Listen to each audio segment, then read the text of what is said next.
നമ്മുടെ സോളാർ സിസ്റ്റത്തിൽ 8 പ്ലാനറ്റ്സും പ്ലൂട്ടോയും കൂടാണ്ട് വേറൊരു 9ാമത്തെ പ്ലാനറ്റ് ഉള്ള കാര്യം നിങ്ങൾക്കറിയാമോ? ഇതിന്റെ പേരാണ് പ്ലാനറ്റ് എക്സ്. അതിനെപ്പറ്റി ഞാൻ പറഞ്ഞുതരാം. പക്ഷെ അതിനു മുമ്പ് നമ്മുടെ സോളാർ സിസ്റ്റത്തിനെ പറ്റി ചെറിയൊരു ഐഡിയ നിങ്ങൾക്ക് ഞാൻ തരാം. ഈ ചാനൽ കാണുന്ന ഒട്ടുമിക്കവർക്കും നമ്മുടെ സോളാർ സിസ്റ്റത്തിനെയൊക്കെ പറ്റിയിട്ട് എന്തായാലും നല്ലൊരു ഐഡിയ ഉണ്ടാവും എന്ന് എനിക്കറിയാം. പക്ഷെ നിങ്ങൾക്ക് അറിയാത്ത ചില കാര്യങ്ങൾ ഞാൻ പറഞ്ഞുതരാം. ഇപ്പോ നമ്മുടെ സോളാർ സിസ്റ്റത്തിൽ സൂര്യനും 8 പ്ലാനറ്റ്സും ആണുള്ളത്. 2006 മുമ്പ് നമ്മുടെ സോളാർ സിസ്റ്റത്തിൽ 9 പ്ലാനറ്റ്സ് ഉണ്ടായിരുന്നു. അതായത് പ്ലൂട്ടോയും കൂട്ടിയിട്ട് 9 പ്ലാനറ്റ്സ് നമ്മുടെ സോളാർ സിസ്റ്റത്തിൽ ഉണ്ടായിരുന്നു. പക്ഷേ അന്നത്തെ സയന്റിഫിക് സ്റ്റഡീസും ഒബ്സർവേഷൻസ് എല്ലാം കൺക്ലൂഡ് ചെയ്തത് അതായത് പ്ലൂട്ടോ ഒരു പ്ലാനറ്റ് അല്ല, അതൊരു ആസ്ട്രോയിഡ് ബെൽറ്റിന്റെ ഭാഗം മാത്രമാണ്. അതായത് പ്ലൂട്ടോക്ക് 5 മൂണുകളാണ് ഉള്ളത്. ഇതിൽ ഏറ്റവും വലിയ മൂൺ പ്ലൂട്ടോയുടെ പകുതി വലുപ്പമുണ്ട്. ഗ്രാവിറ്റി വർക്ക് ചെയ്യുന്നത് മാസ് അനുസരിച്ചാണ്. അതായത് മാസ് കൂടുന്നതനുസരിച്ച് അതിന്റെ ഗ്രാവിറ്റേഷണൽ ഇൻഫ്ലുവൻസ് കൂടും. അതായത് നമ്മുടെ ഭൂമിക്ക് ഒരു ഗ്രാവിറ്റേഷണൽ ഇൻഫ്ലുവൻസ് ഉണ്ട്. ഓക്കെ, നമ്മുടെ മൂണിന് ഒരു ഗ്രാവിറ്റേഷണൽ ഇൻഫ്ലുവൻസ് ഉണ്ട്. അതായത് നമ്മുടെ ഭൂമിയുടെ മാസ് വലുതായതുകൊണ്ട് നമ്മുടെ മൂണിന്റെ മാസ് കൺസിഡറബിളി ചെറുതായതുകൊണ്ടാണ് മൂൺ നമ്മുടെ ഭൂമിനെ ഇങ്ങനെ ഓർബിറ്റ് ചെയ്യുന്നത്. ഇതേ സംഭവം തന്നെയാണ് നമ്മുടെ സൂര്യനും ഭൂമിയും തമ്മിൽ സംഭവിക്കുന്നത്. ഇനി പ്ലൂട്ടോയുടെ കാര്യം നമ്മൾ ആലോചിക്കുകയാണെങ്കിൽ പ്ലൂട്ടോയുടെ ഒരു മൂൺ എന്ന് പറഞ്ഞു കഴിഞ്ഞാൽ പ്ലൂട്ടോയുടെ ഏകദേശം പകുതി വലുപ്പമാണുള്ളത്. അതുകൊണ്ട് തന്നെ രണ്ടിനും അത്യാവശ്യം ഗ്രാവിറ്റേഷണൽ ഇൻഫ്ലുവൻസ് ഉണ്ട്. ഈ ഒരു റീസൺ കാരണം പ്ലൂട്ടോയും പ്ലൂട്ടോയുടെ മൂണും ഇങ്ങനെ പരസ്പരം ചുറ്റിക്കൊണ്ടിരിക്കുകയാണ്. ഓക്കെ, ഈ ഒരു സിസ്റ്റത്തിനെയാണ് ബൈനറി സിസ്റ്റം എന്ന് വിളിക്കുന്നത്. ഞാൻ നേരത്തെ ഒരു ഷോർട്ട് വീഡിയോയിൽ ഇതിനെപ്പറ്റി പറഞ്ഞായിരുന്നു. ഒരു സെലസ്റ്റിയൽ ഒബ്ജക്റ്റ് പ്ലാനറ്റ് ആയിട്ട് കൺസിഡർ ചെയ്യണമെങ്കിൽ 3 കണ്ടീഷൻസ് വേണം. ആദ്യത്തെ കണ്ടീഷൻ അത് സ്പെരിക്കൽ ആയിരിക്കണം, അതായത് അത് ഉണ്ട പോലെ ഇരിക്കണം. രണ്ടാമത്തെ കണ്ടീഷൻ അതൊരു ഹോസ്റ്റ് സ്റ്റാറിനെ ഓർബിറ്റ് ചെയ്യണം. പക്ഷെ മൂന്നാമത്തെ ഒരു കണ്ടീഷൻ സാറ്റിസ്ഫൈ ചെയ്യാത്തതുകൊണ്ടാണ് പ്ലൂട്ടോ പ്ലാനറ്റ് അല്ല എന്ന് പറയപ്പെടുന്നത്. അതായത് ഒരു സെലസ്റ്റിയൽ ഒബ്ജക്റ്റ് പ്ലാനറ്റ് ആണെന്ന് കൺസിഡർ ചെയ്യണമെങ്കിൽ അതിന്റെ ഓർബിറ്റൽ പാത്ത് ക്ലിയർ ആയിരിക്കണം. അതായത് ഒരു ആസ്ട്രോയിഡ് ബെൽറ്റിന്റെ ഭാഗമായി മാറരുത്. ഇവിടെ പ്ലൂട്ടോയുടെ ഓർബിറ്റൽ പാത്ത് ഒട്ടും തന്നെ ക്ലിയർ അല്ല. ഒരുപാട് ആസ്ട്രോയിഡ്സും കാര്യങ്ങളൊക്കെ നിറഞ്ഞൊരു ഓർബിറ്റാണ് പ്ലൂട്ടോയ്ക്ക് ഉള്ളത്. അതുകൊണ്ടാണ് പ്ലൂട്ടോ ഒരു പ്ലാനറ്റ് അല്ല എന്ന് പറയപ്പെടുന്നത്. പിന്നെ ഞാൻ നേരത്തെ പറഞ്ഞ പ്ലൂട്ടോയുടെ മൂണിന്റെ സൈസും കൂടി കൺസിഡർ ചെയ്യുമ്പോൾ ഇത് നമുക്ക് ഒരിക്കലും ഒരു പ്ലാനറ്റ് ആയിട്ട് കൺസിഡർ ചെയ്യാൻ പറ്റില്ല. അതൊക്കെ അവിടെ നിൽക്കട്ടെ. ഞാൻ നേരത്തെ ഗ്രാവിറ്റേഷണൽ ഇൻഫ്ലുവൻസിനെ പറ്റി പറഞ്ഞില്ലേ, അതുപോലെ തന്നെ നമ്മുടെ സൂര്യനും ഒരു ഗ്രാവിറ്റേഷണൽ ഇൻഫ്ലുവൻസ് ഉണ്ട്. അതായത് നമ്മുടെ സൂര്യനെ സെന്ററായിട്ട് നിർത്തിയിട്ട് ഏകദേശം 7.5 ബില്യൺ കിലോമീറ്റർ ഡിസ്റ്റൻസിലാണ് ഗ്രാവിറ്റേഷണൽ ഇൻഫ്ലുവൻസ് ഉള്ളത്. അതായത് 7.5 ബില്യൺ കിലോമീറ്റർ അകലെ വരെ സൂര്യന് അതിന്റെ ഗ്രാവിറ്റേഷണൽ അട്രാക്ഷൻ ഉണ്ടാവും. ഓക്കെ, അല്ലെങ്കിൽ ഒരു ഗ്രാവിറ്റേഷണൽ ഇൻഫ്ലുവൻസ് ഉണ്ടാവും. 7.5 ബില്യൺ കിലോമീറ്റർ റേഡിയസ് വെച്ച് നിർത്തിയിട്ട് ഒരു സ്ഫിയർ ആക്കി കഴിഞ്ഞാൽ, അതായത് ഒരു ബോൾ പോലെ ആക്കി കഴിഞ്ഞാൽ അതിനെയാണ് ഹീലിയോസ്ഫിയർ എന്ന് പറയുന്നത്. അതായത് സൂര്യന്റെ ഇൻഫ്ലുവൻസ് എക്സ്പീരിയൻസ് ചെയ്യുന്ന ആ ഒരു സ്ഫിയറിനെയാണ് നമ്മൾ ഹീലിയോസ്ഫിയർ എന്ന് വിളിക്കുന്നത്. അതായത് ഹീലിയോസ്ഫിയറിനകത്തേക്ക് ഒരു ഒബ്ജക്റ്റ് എന്തെങ്കിലും ഒരു പാർട്ടിക്കിളോ വന്നു കഴിഞ്ഞാൽ അത് നമ്മുടെ സൂര്യനെ ഇങ്ങനെ ഓർബിറ്റ് ചെയ്തുകൊണ്ടിരിക്കും. ഇത് നിങ്ങൾക്ക് മനസ്സിലാക്കാൻ വേണ്ടിയിട്ട് ചെറിയൊരു എക്സാമ്പിൾ ഞാൻ പറഞ്ഞുതരാം. നിങ്ങളുടെ കയ്യിൽ ഒരു മാഗ്നറ്റോ അല്ലെങ്കിൽ ഒരു കാന്തം നിങ്ങളുടെ കയ്യിൽ ഉണ്ടെന്ന് വെക്കാം.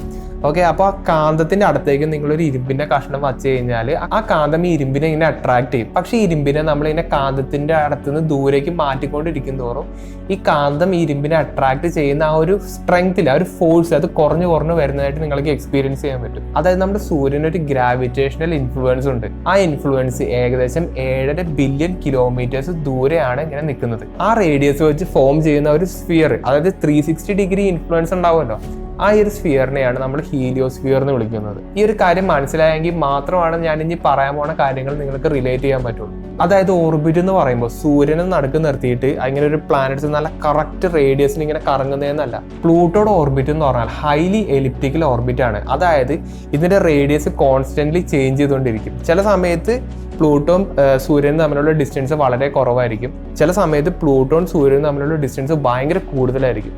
അതായത് ഇങ്ങനെ ഒരു ഓവൽ ഷേപ്പിലേക്കായിരിക്കും ഇങ്ങനെ പ്ലൂട്ടോ സൂര്യന് ചുറ്റും ഇങ്ങനെ ചുറ്റുന്നത്.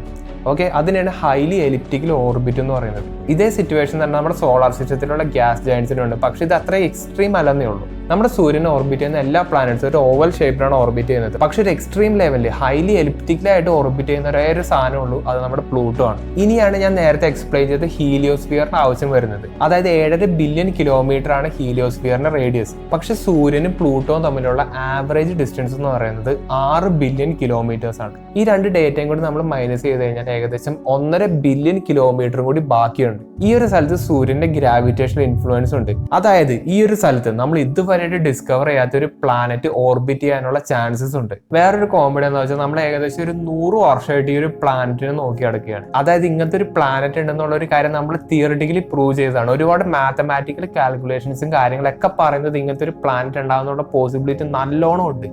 പക്ഷെ നമ്മൾ ഏകദേശം ഒരു 100 വർഷമായിട്ട് നമുക്കുള്ള ടെക്നോളജി, നമുക്കുള്ള ഹൈടെക് എക്യുപ്മെന്റ്സും ഒപ്റ്റിക്സും കാര്യങ്ങളൊക്കെ ഉപയോഗിച്ച് നമ്മൾ ഒരുപാട് റിസർച്ചും കാര്യങ്ങളൊക്കെ നടത്തുന്നുണ്ട്. അതായത് ഈ പ്ലാനറ്റിനെ നമ്മൾക്കൊന്ന് സ്പോട്ട് ചെയ്യാൻ വേണ്ടിയിട്ട്. അതായത് നമ്മുടെ സ്വന്തം സോളാർ സിസ്റ്റത്തിൽ ഒരു പ്ലാനറ്റ് നമ്മളിൽ നിന്ന് ഇങ്ങനെ ഒളിച്ച് നിൽക്കുന്ന പോലത്തെ ഒരു അവസ്ഥയല്ലേ ഇത്. അപ്പൊ അതിനെ കണ്ടുപിടിക്കാൻ വേണ്ടിയിട്ട് നമ്മൾ ഒരുപാട് റിസർച്ചും കാര്യങ്ങളൊക്കെ നടത്തി വരുന്നുണ്ട്. അതിൽ നിന്ന് കിട്ടിയ കുറച്ച് ഡേറ്റയും കാര്യങ്ങളൊക്കെ ഞാൻ പറഞ്ഞുതരാം.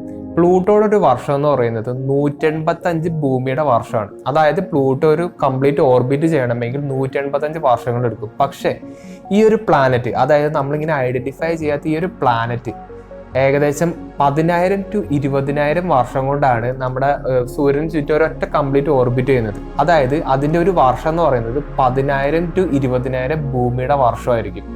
അത് ഭയങ്കര വലിയതാണ്.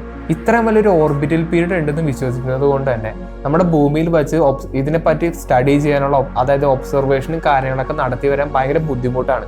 വേറൊരു കണക്ക് ഞാൻ പറഞ്ഞുതരാം. നമ്മുടെ ഭൂമിയിൽ മനുഷ്യന്മാർ വന്നിട്ട് ഏകദേശം 3 ലക്ഷം വർഷമേ ആയിട്ടുള്ളൂ.